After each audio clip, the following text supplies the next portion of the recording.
திராவிடர் கழகத்தினுடைய விருது வழங்கும் விழாவில் பங்கேற்ற சகோதரர் திருமாவளவன் அவர்கள் அந்த இடத்திலே முருகனை தமிழ் கடவுள் என்று நாம் ஏற்றுக்கொண்டு விட்டால் அந்த கணத்திலேயே விநாயகர், அவர் முருகனுடைய சகோதரர், அவரும் தமிழ் கடவுளாகி விடுவார். நாம் இந்து கடவுள்கள் அனைத்தையும் ஏற்றுக்கொண்டதாக மாறிவிடும். அந்த சனாதனம், இந்து தர்மம், இந்துக்களின் வழிபாடு, இதுல தமிழ் கடவுள் அப்படின்னு நம்ம முருகனை நம்ம சொல்லுவதற்கு புராணத்துல வேண்டுமானால் சான்றுகள் இருக்கலாம். ஆனால் அதெல்லாம் இப்ப மாறி போச்சு. நீங்க இந்து கடவுள்களை, அது முருகனாக இருந்தாலும் விநாயகனாக இருந்தாலும், நீங்கள் யாரை ஏற்றுக்கொண்டாலும் நீங்கள் இந்து என்கின்ற அந்த அடையாளத்திற்குள் வந்து விடுவீர்கள். அது மிகவும் ஆபத்தானது அப்படின்னு சொல்லியிருக்கார்.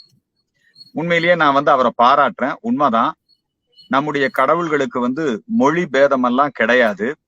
தமிழ் கடவுள், இங்கிலீஷ் கடவுள், ஹிந்தி கடவுள் எல்லாம் கிடையாது. ஹிந்து கடவுள்கள் தான். நம்ம கடவுளுக்கு மொழி, மதம், ஜாதி இதெல்லாம் கிடையாதுங்க.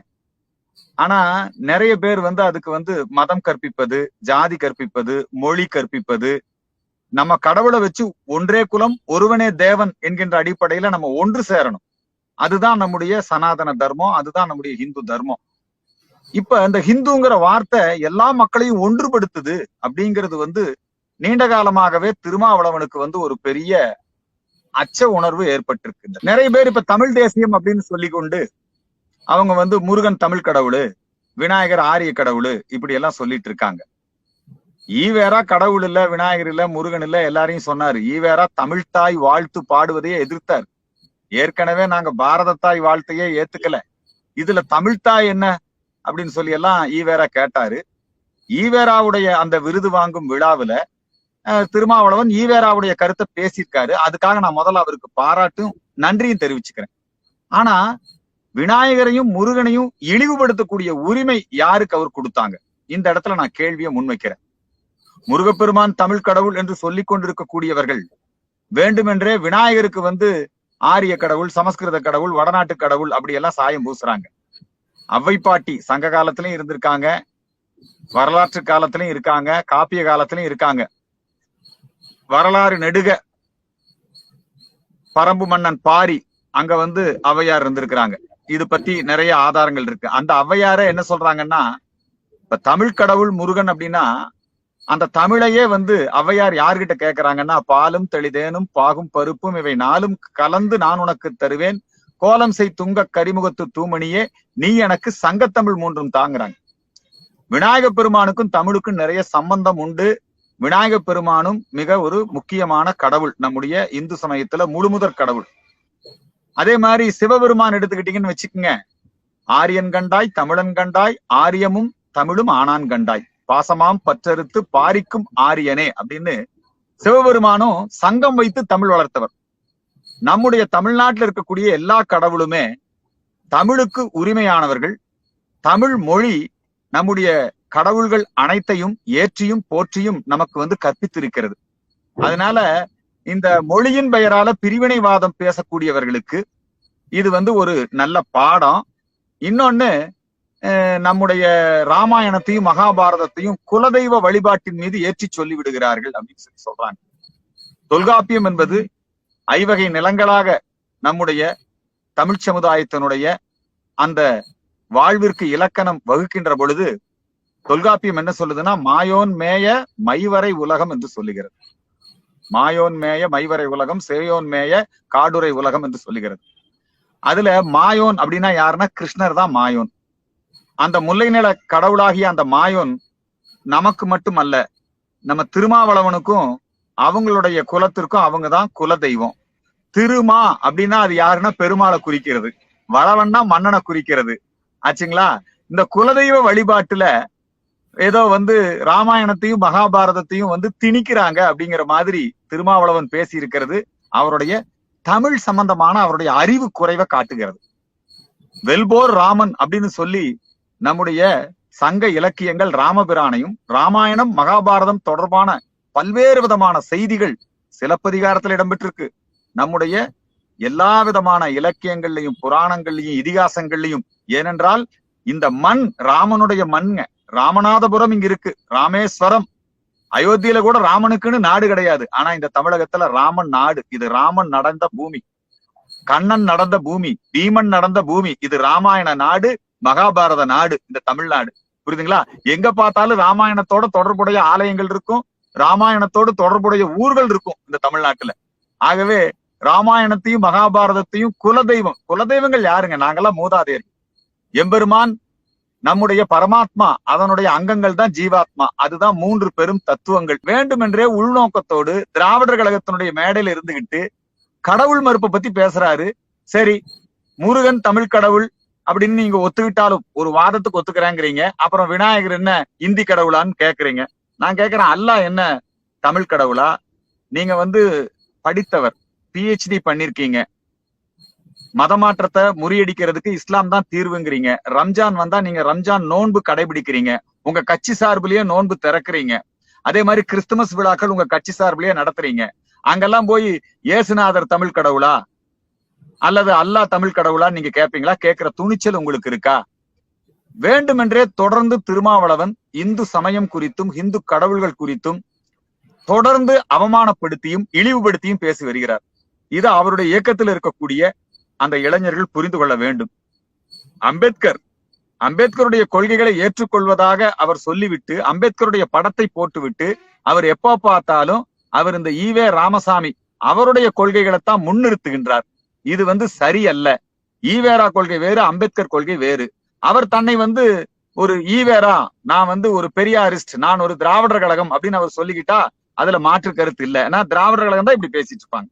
அம்பேத்கர் ஒரு காலத்திலும் இப்படி பேசியவர் கிடையாது. அம்பேத்கர் இந்து சமயத்தை சீர்திருத்த நினைச்சாரு. உங்களுக்கு அந்த நோக்கம், நல்ல நோக்கம் கிடையாது.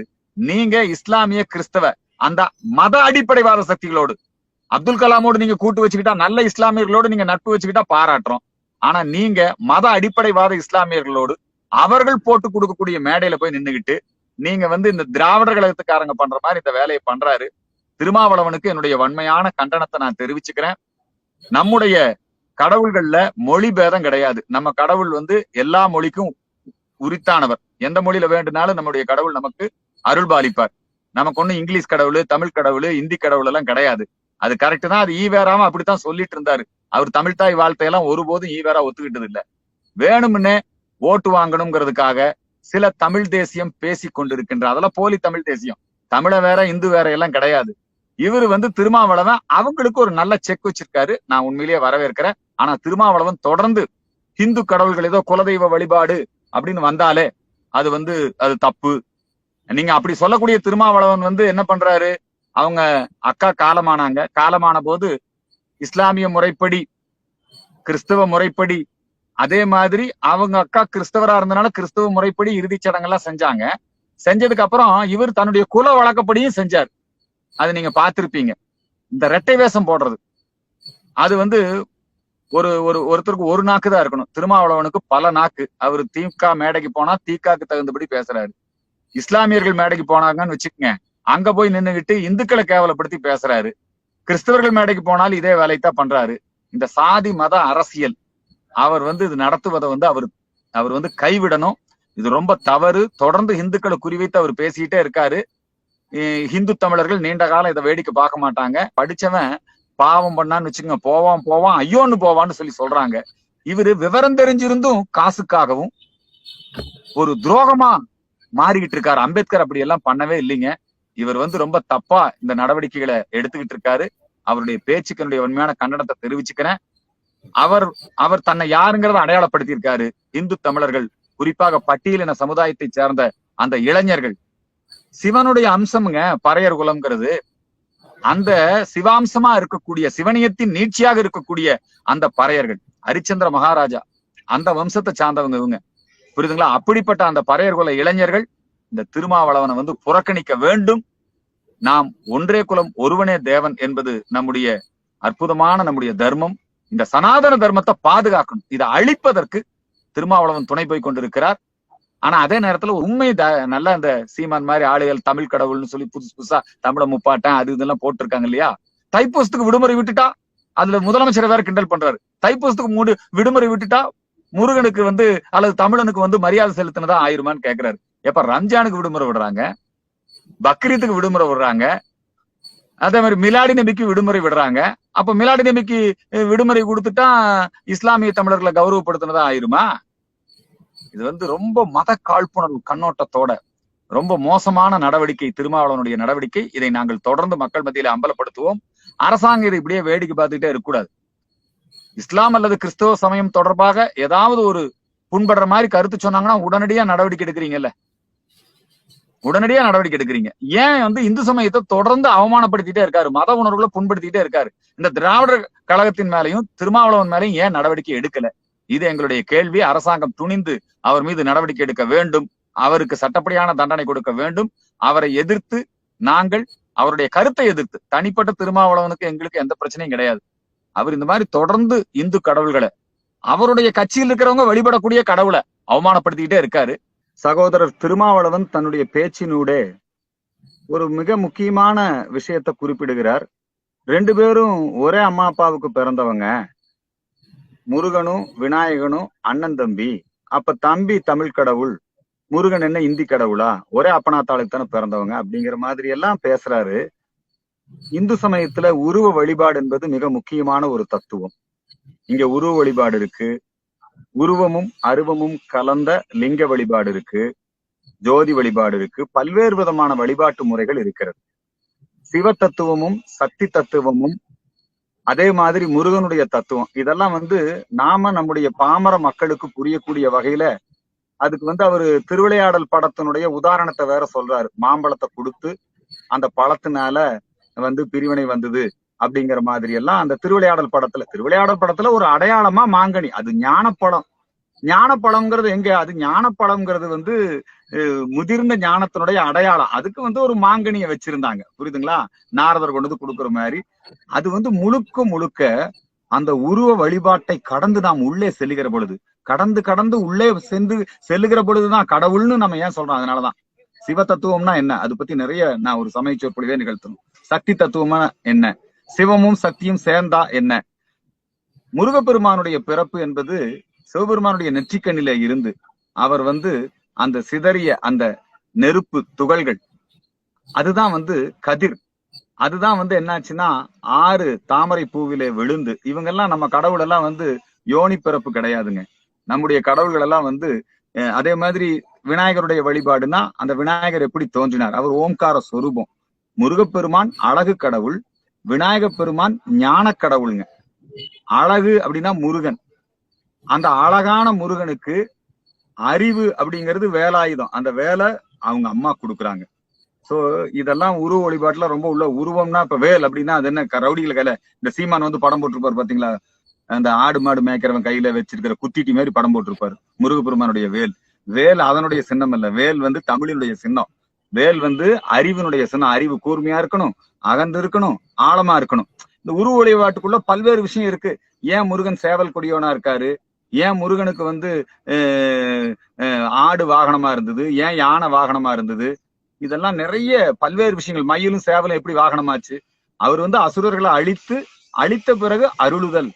அவங்க என்ன பண்றாங்க, ஒருத்தர கொடியிலையும் ஒரு பாகத்தை தன்னுடைய வாகனமாவும் வச்சுக்கிட்டாங்க. இதெல்லாம் திருமாவளவன் அவரு பெரிய அறிவரும்பாங்க. அவருடைய தொண்டர்கள்லாம் அவரை பத்தி செவத்துல எழுதும் போது அறிவர், அவர் மிகப்பெரிய ஆளு அப்படி எல்லாம் எழுதுறாங்க. ஆனா முருகப்பெருமானுடைய தத்துவங்களை கூட, சடாட்சர மந்திரத்தினுடைய தத்துவங்களை கூட தெரிந்து கொள்ள அவர் முயற்சிக்கலையா, இல்ல வேணும்னா அங்க திராவிடர்களுக்கு மேடையில் இதெல்லாம் பேசுறாரான்னு தெரியல. ஆகவே இந்த மாதிரி முருகப்பெருமானுடைய பிறப்பு, நம்முடைய அந்த விநாயக பெருமானுடைய பிறப்பு, இவங்கெல்லாம் நம்மள மாதிரி இல்ல, இவங்கெல்லாம் தெய்வங்கள், புரியுதுங்களா? நமக்கு தான், மனுஷனுக்கு தான் பிறப்பு இறப்பு எல்லாம் உண்டு. பிறப்பு இறப்புக்கு அப்பாற்பட்டவர்கள் நம்முடைய கடவுள்கள். அதனால இந்த விஷயமெல்லாம் புரிஞ்சுக்காம சும்மா பொத்தாம் பொதுவா ரொம்ப அவமரியாதையா பேசுறாரு. அது மிகவும் தவறானது, கண்டிக்கத்தக்கது.